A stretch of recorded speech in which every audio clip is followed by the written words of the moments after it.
welcome to another episode of Five Idiots Talking Toys, and let's get into it. Anybody add anything new to the collection this week? First, we need to introduce Charles because he's the new idiot. Yes, And that's he right. didn't tell us anything about his focus figure or what he likes to collect or not collect, and if he's a seller or a collector, etc. Well, So maybe we if should he hand it didn't over spend to the whole Charles. last episode in the bathroom, he would have been able to join us. I was on vacation. He was on vacation. So Charles is with us tonight. He is a show regular, but he wasn't regular last week because he was on vacation. But Maybe he wasn't. That's why he was in the bathroom. He wasn't a regular Exactly. last week. So Charles, we talked a little bit about our own personal collections last week and what our focus figures and stuff for our collection are. What's your focus figure? Do you have a focus figure? I guess it's the R5 Red Bar, but I don't know. I don't really have a focus figure. I just want all, rare like variants and stuff like that. That's kind of like what I look for. Yeah. Why the R5 Red Bar? I'm sorry? Why the R5 Red Bar? Oh, because it's just absolutely ridiculous. It has the most teeniest little red bar filled in, and it's worth like 9 times a regular price. I just find it like so ridiculous that I actually collect it. I won't even buy one. I won't buy one. I have all variants of everything, and I refuse to buy it. You refuse to buy the Red Bar. Won't do it. Charles doesn't even own a prune face, so I see, I mean, I think 4 out of 5 of us, we don't have one of those in our collection, but And now they're worth $65 loose and more. So yeah. And Charles, what's the figure that you refuse to buy? It's like a Cloud Car Pilot or Maiden no. or something? Lobot. Lobot. He's trash. Lobot. He's trash. No one cares about Lobot. There's not one guy out there who's like looking for Lobots.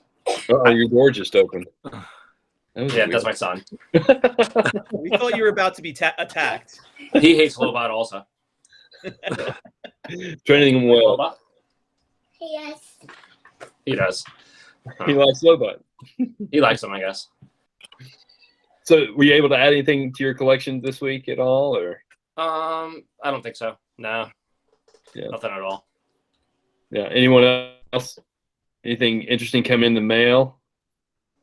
Nothing exciting. I actually bought a Luke Bespin mint on card, Jedi card. It's a 77 back A, and it was a clear bubble, which we all know Jedi cards in general to find with a clear bubble is hard. But the fact that it was a Luke Bespin, it was an 85 grade. I ended up buying it off of one of the groups, and I got it in the other day. It's awesome. That's right into the collection. Yeah, that's one of my favorite figures too. I don't understand. I think it's like everybody said with all the accessories. I mean, Yeah. I think I like the ones with all the different accessories and stuff. You know what always bothered me with that figure, John, is it's Luke Bespin, but he really wore that first on Dagobah. Like, why is it not Luke Dagobah?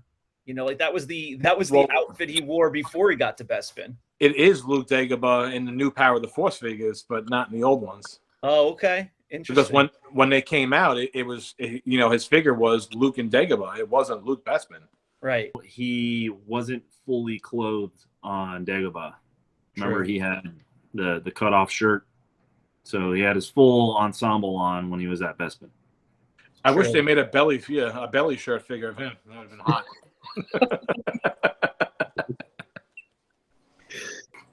Brandon, did you have a bust this week? Yeah, I got a Stormtrooper in the mail. I thought it was a V5 blaster, which is why I bought it. The pictures were all fuzzy. I got it in the mail, and not only was it not a V5, but it was a repro figure or repro weapon. So now I'm doing the eBay battle with the seller to try to figure that out.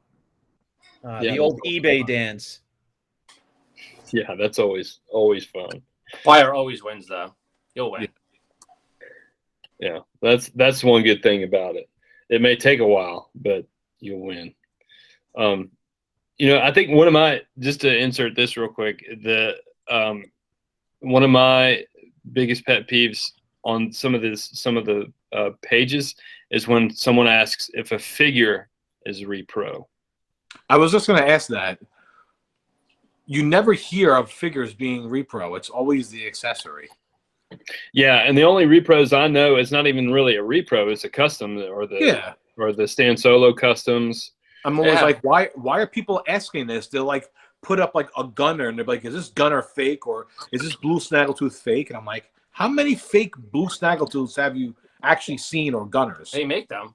Well, the only ones that They're I on know eBay. of are the last 17 figures that they are modern. They're making them now, and they're they're stamped different on the back of the leg. The COO, Yeah, it has a different totally stamp. different. But I mean, unless you're a super novice collector, I mean, you know about those, and it shouldn't be a question because they're identifiable. Yeah, and I think that's one of my little pet peeves about that. But all right, any other major busts or anything this week? Anybody You're getting talking about new stuff in the collection. I was just thinking, like looking behind me and thinking, is it just me or am I the only one? Or I have a pile of boxes here that like I just haven't had time to open. I don't even remember what I ordered. It's nothing ground shaking, but I have a pile of like 6 or 7 boxes that I just haven't opened yet. Does that happen to you guys? All the time. All the time. All the time. Yeah, not this week for me though. I sneak downstairs at like midnight or 12:30 when everyone's asleep, and I open them all up like it's Christmas. He pours himself some eggnog and just breaks out the box cutter. I always do them in the bathroom. Is that what you were doing the last episode? No, I do. I bring mine to work, to be honest with you. I walk into work every night with these huge Marshall bags, and all the guys I work with think I'm crazy, and they're like, "What are you doing?" I'm like, "I'm opening my mail. Like, I don't do it here. I don't want to do it at home." He's opening his mail. He's got an electric bill and a prune-faced unsonic welded. Raul's like, "What are these boxes?" Raul. Chris is the only guy who brings his barber to work with him. It's actually funny. So he thought that we were making fun of him because his name is Ransford. Oh. His name is R-A-N-S and then Ford. So it's Ransford. And he's like a Jamaican guy. So he actually thought that we were talking about him and calling him, Raul. And I'm like, no. I'm like, it has nothing to do about you. I'm like, we're joking about me getting a haircut and stuff. For everybody who's watching this and doesn't get the reference, when we did our first trial run, he was just wearing a black shirt and he was leaned back and he just looked like he was ready for just a shape up and a haircut. Well, did he give you a haircut? No. We talked recently about what would be our topic for our first full episode, and we landed on grading. It's a hot topic right now in the collector community. Grading loose figures, grading mint on card, grading all various collectibles, sometimes custom mounted. So we were interested in getting a guest who could share their knowledge with us, their experience, and be really well-versed in grading. So John, who do we get today? And maybe you could tell everybody what we're going to talk about. All right, so our very first guest on our very second episode is from Action Figure Grader on YouTube. It is Mr. John Rula. Welcome, Mr. Rula. Thank you guys for having me on. It's a pleasure to meet Brandon and Shane and John and Chris and Charles. I know really well. They've been to my house, but I hadn't met the rest of you guys yet, so it's a real pleasure. What's up, How you doing, John? Thanks for coming. Thanks for being here, John. Absolutely. Thanks for having me. Yeah, thank you so much. Our topic this week is grading. So we figured who better to ask than Action Figure Grader about grading. And I think we're going to just ask a little bit about your collection and what you do and what got you started grading. And then also some other critical questions, why people want to grade, the purposes and stuff like that. But so let's just get it started. What got you started grading action figures? Well, if you ever want to make a group as divided as possible, you can talk about either politics or you can talk about grading, and because a lot of people hate grading and a lot of people like grading. right? And so, I don't know. I think what got me into it is, and Chris and Charles, they know this story pretty well, but it was about maybe 6 years ago, or a little less, 5.5 years ago. I was just getting sober. I was a really bad alcoholic for a number of years, and I got cleaned up, got sober, and I needed something to do with my time. I wasn't drinking 10 or 12 hours a day anymore. And so I just like, well, why don't I just pick out some of my Star Wars stuff that I've been collecting for a while and start grading it, and then just start talking about it on YouTube. And that's really where I got started. I just wanted basically something to do. I like the preservation aspect of it. I like the, authentication aspect, showing that it's, legitimate, and all the different variants, the different countries of origin, all the different, foreign card backs, all that kind of stuff is it's just a segment of the hobby that my OCD kind of tendencies, it's perfect for me, because grading kind of feeds that for me, and that's really how I got into it. And I've kind of just been doing it ever since, just picking different modern items or vintage items, rare, missed cards, whatever it is. I just like to pick items out for the collection, and I keep my collection fairly diverse. I don't really focus on any one thing, and Chris and Charles know that from being over at my house. It's just a mishmash of all kinds of different items. So that's how I really got started on it. Huge. That's kind of why I do it. So really fast, John. Who do you use and why? For grading. Well, I didn't. When I first started getting stuff graded, collector archive services either was in its infancy, or they weren't, even around yet. It's a number of years ago. So I was sending a lot of stuff to AFA, Action Figure Authority, a lot of collector grade items from Big Bad Toy Store, some vintage G.I. Joes. I had a really large vintage Hasbro G.I. Joe collection that I got graded over time with them. And so that's where I started. And what I've found is that as my collecting taste kind of gravitated towards kind of offbeat stuff like bootlegs or prototypes where custom cases were involved, autographed items, stuff that maybe AFA wouldn't touch. Over the last few years, I've really gravitated towards collector archive services, just because it's a little bit more customization for the kind of weird stuff that I collect. So, yeah. But they're both great, and I have UKG, AFA, and CAS items in my collection. So you said you started off with G.I. Joe, right? And you had I did, yeah. I had like 80. I think I forgot the count. It was like 85 or 88 mint on card G.I. Joes that I had. They were all AFA graded. I think the lowest was like a 70 or 75, but the most of them were like 80, 85. I mean, it was really nice stuff. Just some of the Japanese Takara G.I. Joes, and just all over the place. But anyway, I started running every collector's nightmare: room, space. I didn't have enough of it. So I finally just I sold all those and just focused on Star Wars. And I just took all that money and reinvested it in Star Wars at the time. So, but now the same problem is still arising, right? And now it's 7 or 8 years later, and I'm still running into the space problem. So we all deal with it.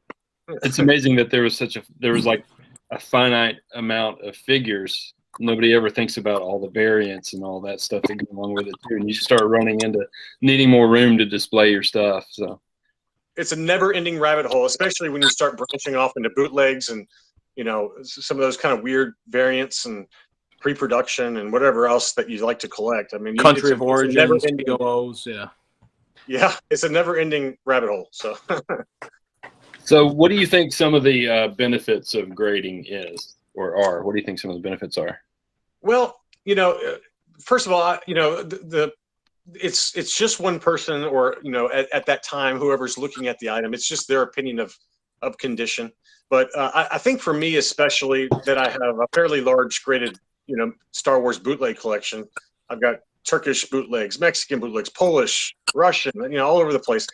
And those are so easily faked. There's a lot of modern customs out there that I do like, being able to get those authenticated, knowing which era they're from, which country they're from.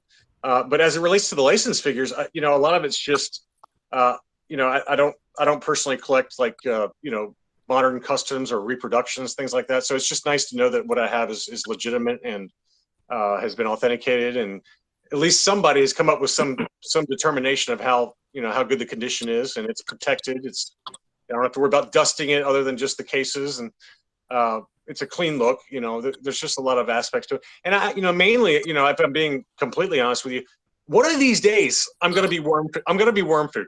All right. And so my wife is going to have to deal with all this junk that I've collected over the years. Right. And so when her and her new boyfriend, Thad, decide that they want to go buy a Ferrari and go to that trip to Italy, they can sell all this stuff a lot easier because it's already been authenticated. It's already been graded. We know what kind of condition it's in.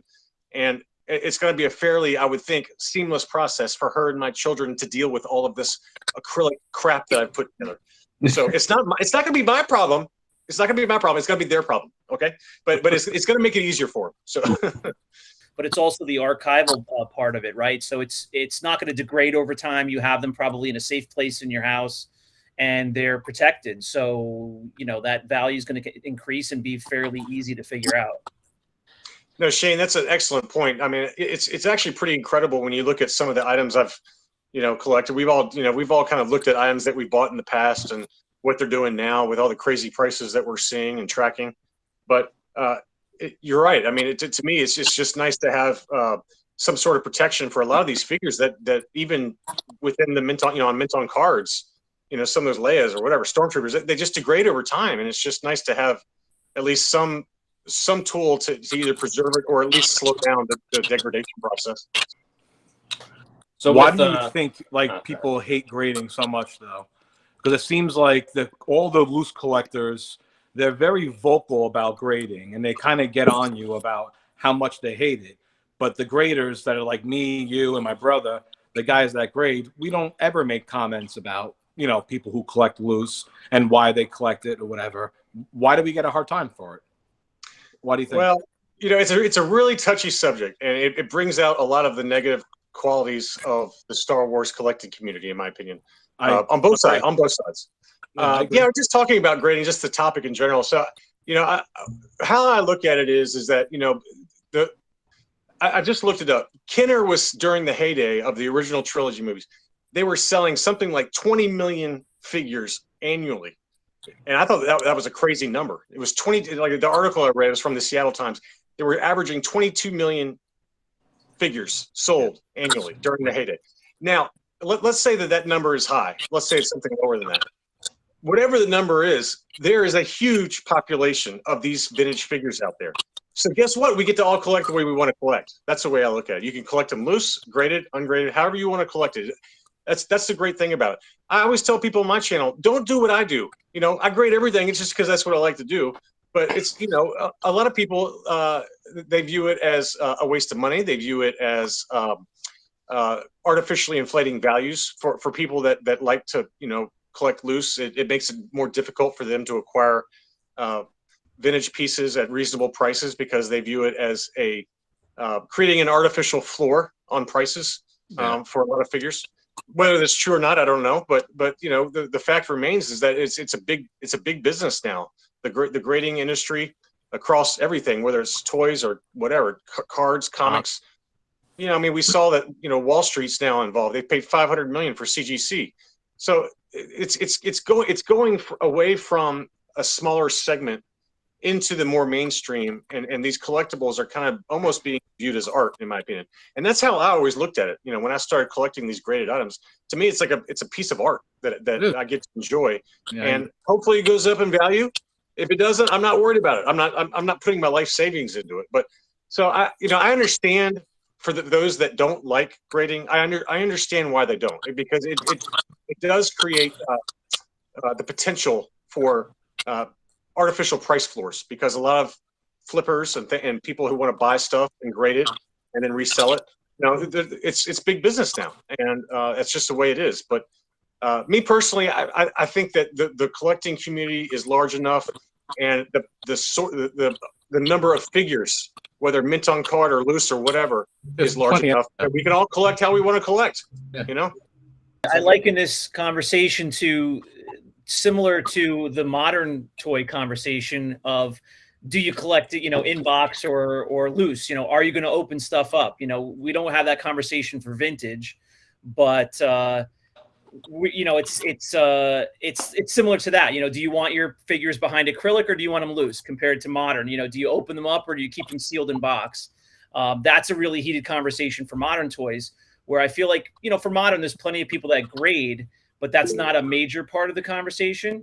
It's a similar kind of dynamic. There's a big dividing line, and people feel very passionate about it. Yeah, Shane, that's a great point. And I even get it for modern stuff, right? I'm one of the crazy people that actually buys collector grade modern TVC figures and gets them graded, because that's how I collect.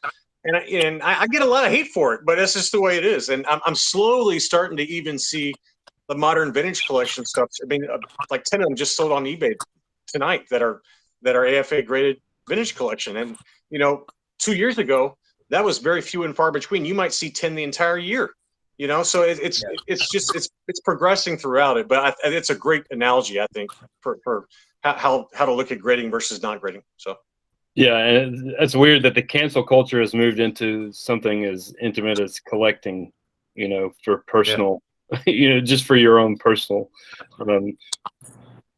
use or whatever, enjoyment or whatever. I think Charles had a question too. Oh, I can go now? Oh, okay. Yeah. John, so I don't know the answer. On a loose, like regular figure, say like CIS, so they encase it. Where's the space? They have like a space in it or something for air, or no? Is it just sealed? Do you know? Well, to my knowledge, mint on cards are not sealed. They have a very small slit on the bottom of the boxes for mint on card.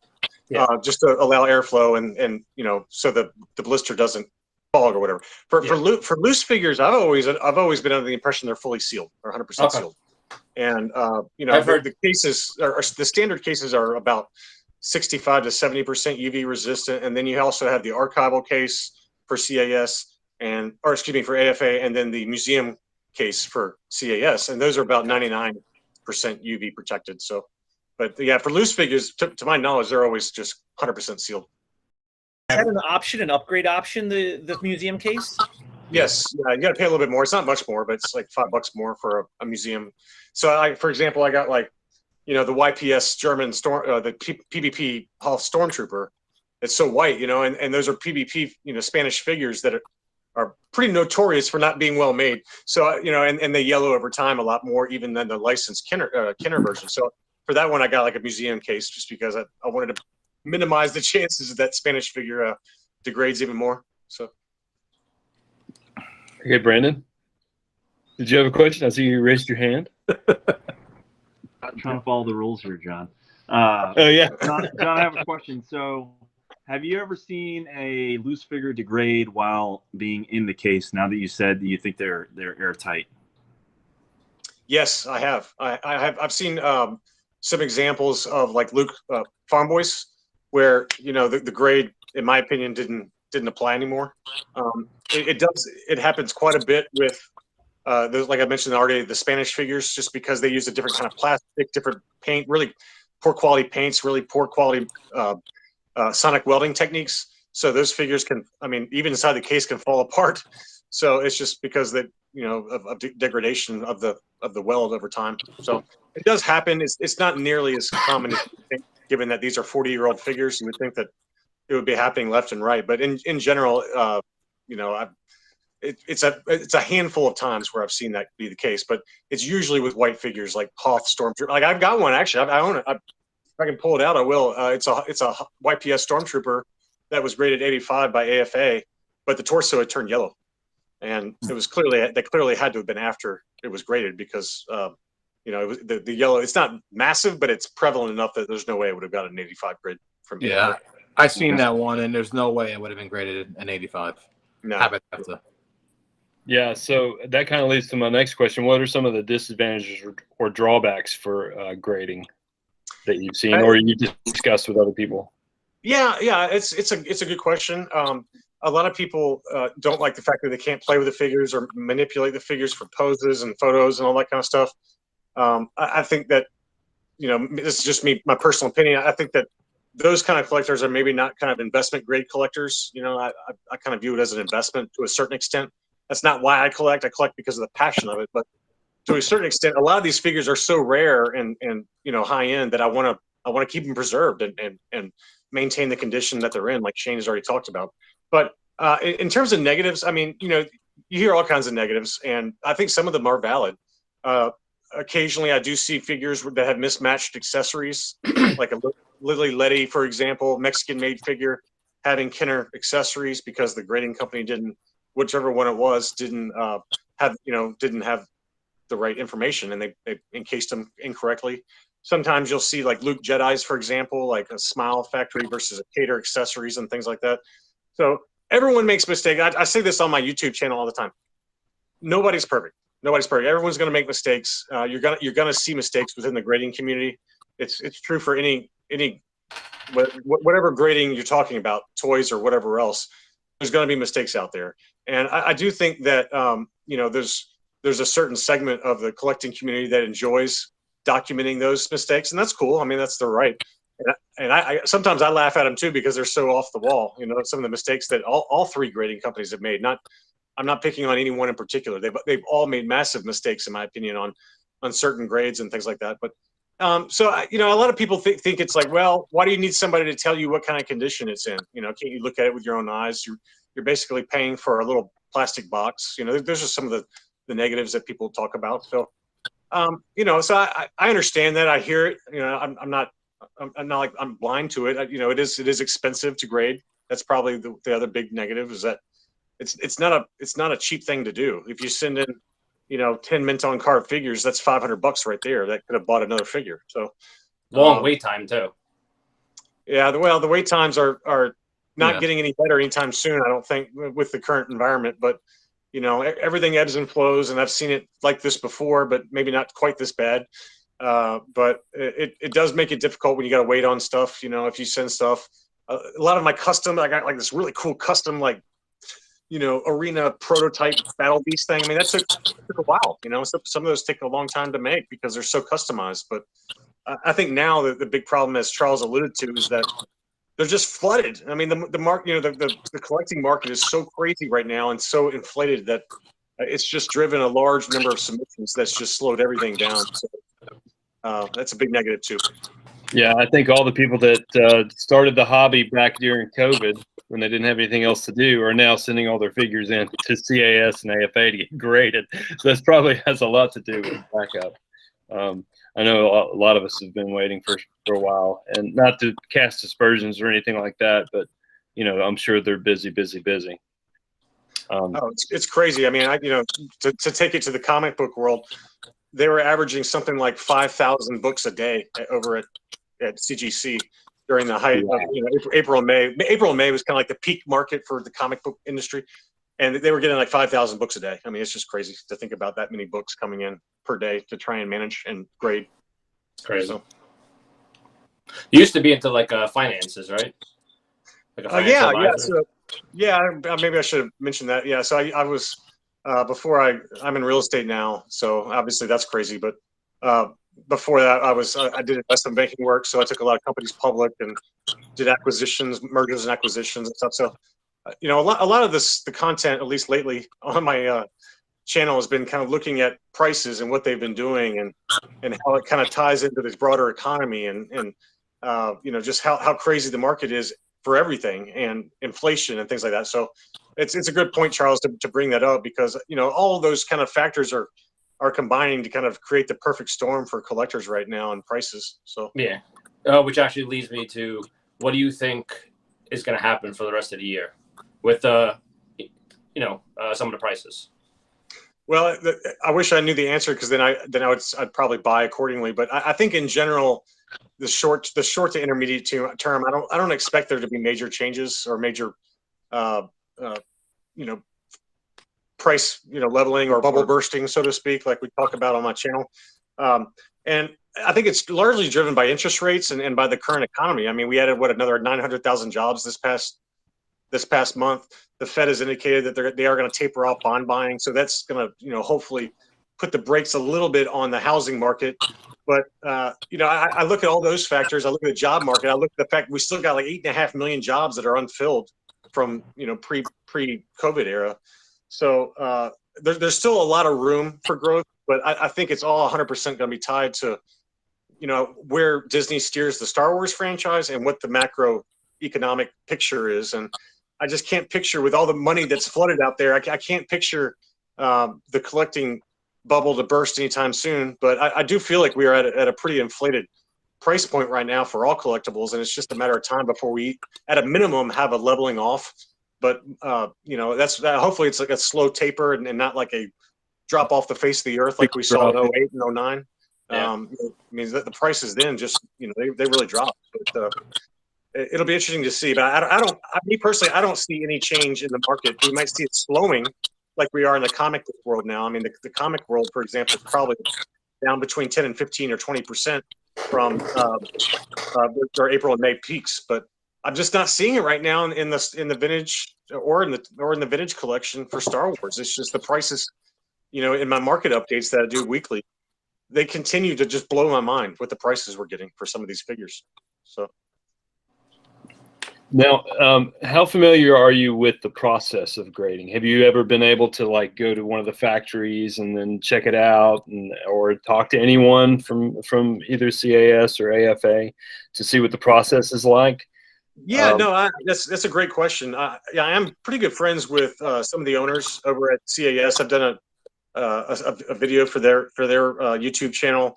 I did a podcast with the CAS folks, so I know the owners of CAS really well. I've never visited any of the facilities or anything like that, but the process is pretty intense in terms of how they grade items from based on the information I've gathered. And it's not like they just look at it. That's pretty good. I'll give it an 85 plus ? No, it's they really go through it. They really kind of zoom in and take a look at details. I mean, I know for a fact I've sent in items where they've used like a 10 times microscope to verify that it was a non-sonic welded figure versus just one that's fallen apart. I mean, they do a lot of detailed data, detailed examination to come up with those scores, and with the authentication of it. They use blacklight to check for, touch-ups and things like that. Yeah, touch-ups to the figures as well as the card backs. So it's a pretty involved process. But yeah, I mean, I've been sending stuff now. I don't know how long, but it's been a while. I've probably sent, I'm just guessing, 500 to 700 items over the last, 7 or 8 years.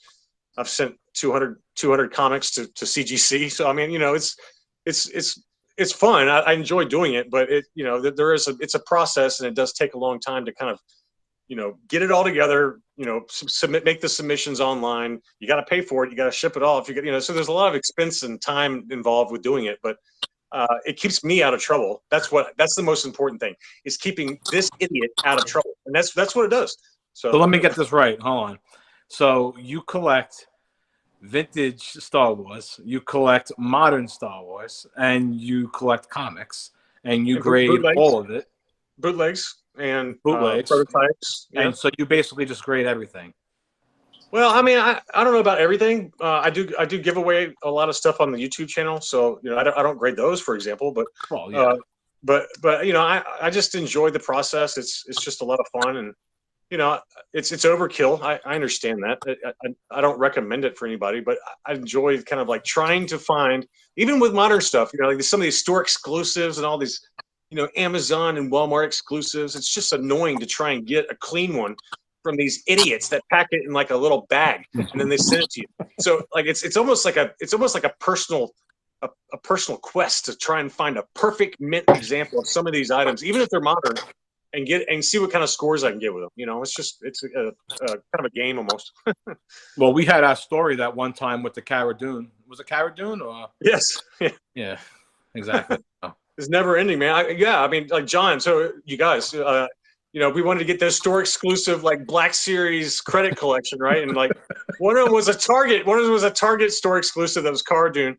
And I went to Chris didn't have any where he lives. So I went to like 7 or 8 Targets. I finally went to this one Target, and this girl, she was a little heavier. She's on the heavier side.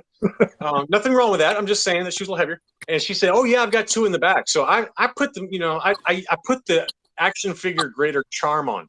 I did what I had to do to acquire those 2 figures, and Chris owes me for that one because I was able to, and they were mint. And we got what do we get? We got 90 pluses or 95s on. Yeah, I got a 90 on mine. Yeah, so it was well worth the flirting with the larger girl. She seemed to enjoy it the whole time.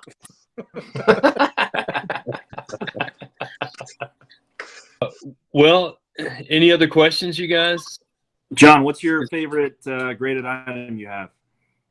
Oh, man, that is a really good question, and it definitely changes pretty regularly. In terms of graded, I think the one I had the most fun doing, and I've shown this off my channel, but I found an unused Polish 1980s Polish bootleg card back. It was unused, factory overstock. Then I found a first generation 1980s Polish bootleg Imperial Blaster, and then I found a 1980s Polish bootleg Boba Fett, and I sent it all to Collector Archive Services, and they put it all together. So it's got all the correct pieces from all the correct time period, and it's all perfectly laid out and authenticated as legitimate. It's one of those items that just took it took about a year and a half or 2 years to find all the pieces for it, but it's one that gave me a lot of satisfaction when I got it all done. You finally got all the pieces for it, and that's you worked hard for it. You just didn't buy the whole thing. The circle is complete. It was nice to finally get it done. Awesome. So, John, 4 out of us 5 hate Pruneface. 1 loves him. How do you feel about him? Well, I got to be careful here because let's keep it real here for a second. I had a Lily Letty overstock, non-sonic welded, graded, beautiful Pruneface. I mean, it was gorgeous. And Chris had been lusting after it like some high school teenage boy after his math teacher. He kept asking for this thing over and over. And so, with your help as well, Charles, I traded it to him because you gave Chris a CAS 90 grade vintage collection Ahsoka Tano, unpunched, gorgeous example. So you gave Chris your copy of that. Chris gave me that copy. I gave him the Pruneface, and then I think Chris gave you his Ahsoka. That whole scenario, who do you think is out in the wind right now? It's me. I think I won that. one, but It's I'm me. out. I'm okay. It's actually Charles. I gave him mine, and I still never got mine back. Oh man. Well, So I'm really sorry. I'm really sorry, but I'm glad that I got mine. I sent those in January, and they're still not done. So Oh my gosh, I'm so it's sorry. been 7 months for just 2 mint on cards to get. Well, graded. I'm really good friends with them, so I'll put in a good word for you. Please, And yeah. that's good for nothing. But I'll do it. 75, yeah, 75 plus now. Thanks. Don't say anything. They're already mad at him, I think. All right. Well, if there's nothing else, thanks for joining us on this as our first guest. I apologize. 5 videos. I don't want to keep it too long. If I'm your first guest and that's you guys made me the first guest, I'm really, really sorry because it's going to make every other. Well, actually, I should be really happy because it's going to make every other next guest on your podcast look that much better. All right, than having me on there. Well, Several of us owed Christopher a favor, so we promised we would let you come on. I appreciate that. Booming new podcast that is just so in demand right now. Well, it's better. Shane, it's better to have me on early when nobody's watching, and it's like you get it out of the way. You don't have to deal with me ever again now. That's good. Well, thank you for setting the bar low for us. Yeah, exactly. We get you higher. No, it's been great. I've really enjoyed this, and you brought a lot of insight into the world of grading, which is our first topic here. So, again, thanks for having us. Again, thanks for joining us, and taking a little bit of time out of your day to talk to 5 idiots about grading. Hopefully we do it again, guys. Hopefully we do it again. It's great to meet some of you guys. I hadn't met some of y'all, so I appreciate being on. Thank you, John. Thanks, John. Thanks, John. Thanks, John. Great talking to you. All right, you too. All right, thanks so much for joining us, everyone. And thanks again to John Rula for joining us tonight with his insight on grading. And we'll be here next week. See you then.